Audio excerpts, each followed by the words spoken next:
नमस्ते. मैत्रीबोधच्या परिवर्तनाच्या शाळेत आपल्या सगळ्यांचं स्वागत आहे.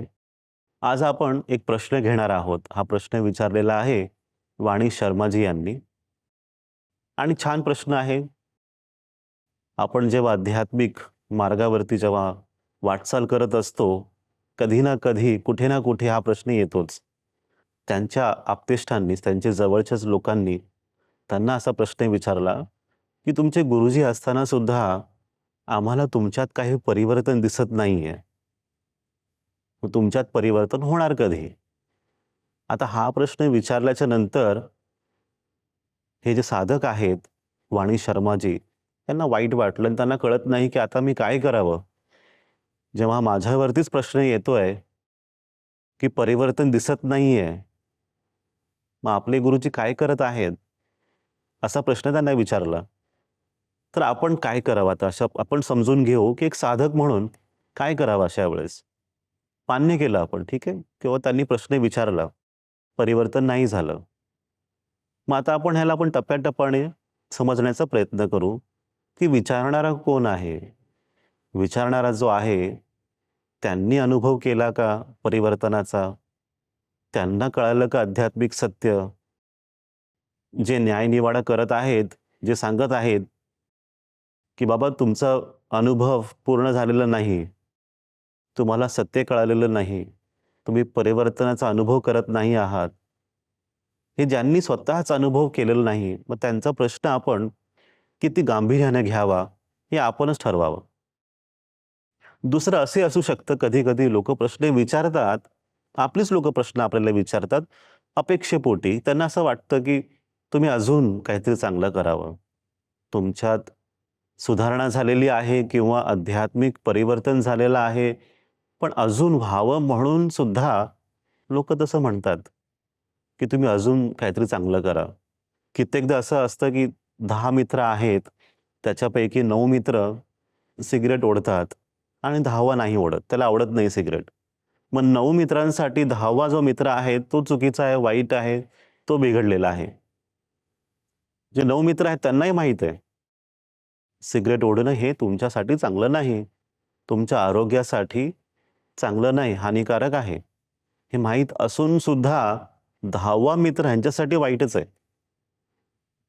हे आपण ठरवावं. तुम्ही जर 10वा आहात, मग 9 लोकांची जी मतं आहेत तुमच्या बाबतीत, किती सत्य आहे, किती योग्य आहे, ते तुम्ही ठरवा.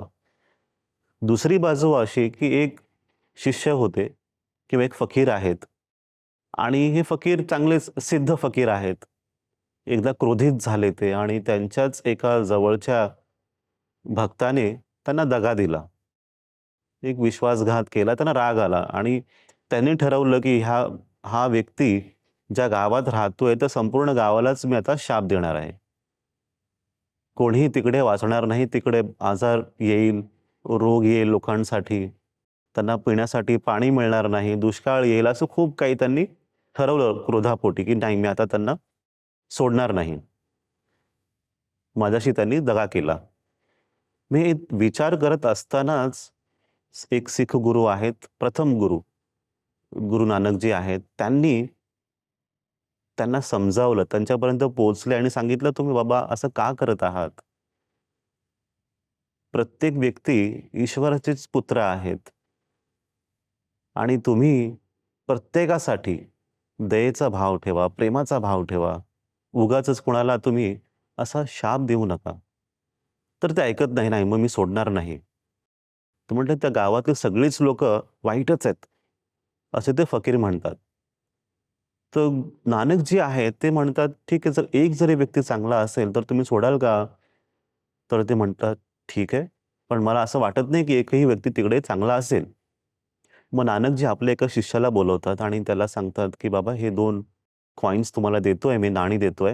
ही 2 नाणी घेऊन तुम्ही जा आणि 2 चिठ्ठ्या तुम्हाला देतोय, कोऱ्या चिठ्ठ्या आणि गावात जाऊन कुठल्याही दुकानात ते दोन्ही नाणी तुम्ही द्या आणि त्यांना सांगा, एका कागदात आम्हाला सत्य हवंय आणि एका कागदात आम्हाला मिथ्या हवंय, जे खोटं आहे, असत्य." तर ते गावात गेले आणि खूप ठिकाणी शिष्य फिरले, पण त्यांना कुठेच कोणताही व्यक्ती भेटला नाही तिकडे, की जो त्यांना ते सत्य देऊ शकेल, असत्य देऊ शकेल. मग शेवटी एक दुकानदार होता. त्यांना ते कळालं, की काय चाललंय म्हणून. त्यांनी ती 2 नाणी घेतली आणि चिठ्ठीमध्ये त्यांनी लिहून दिलं, सत्य आणि असत्य.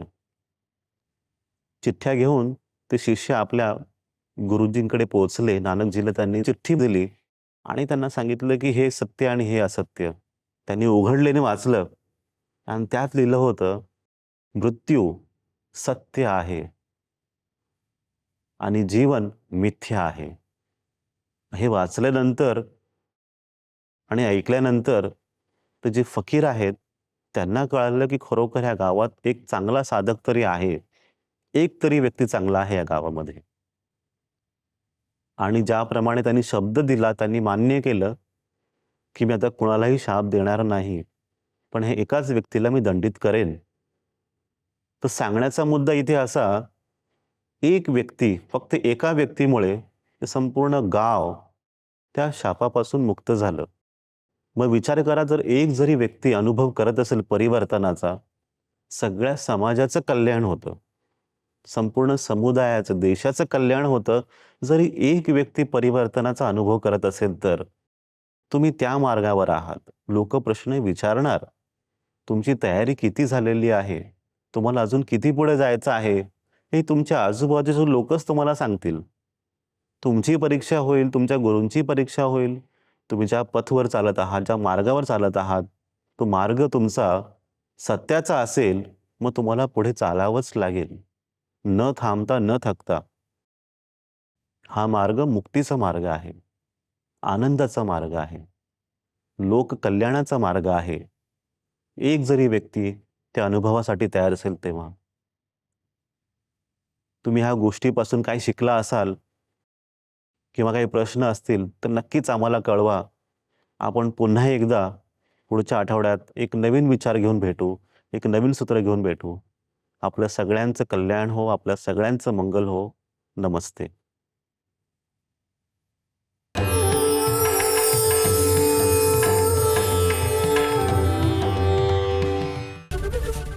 एबीपी माझा, उघडा डोळे बघा नीट.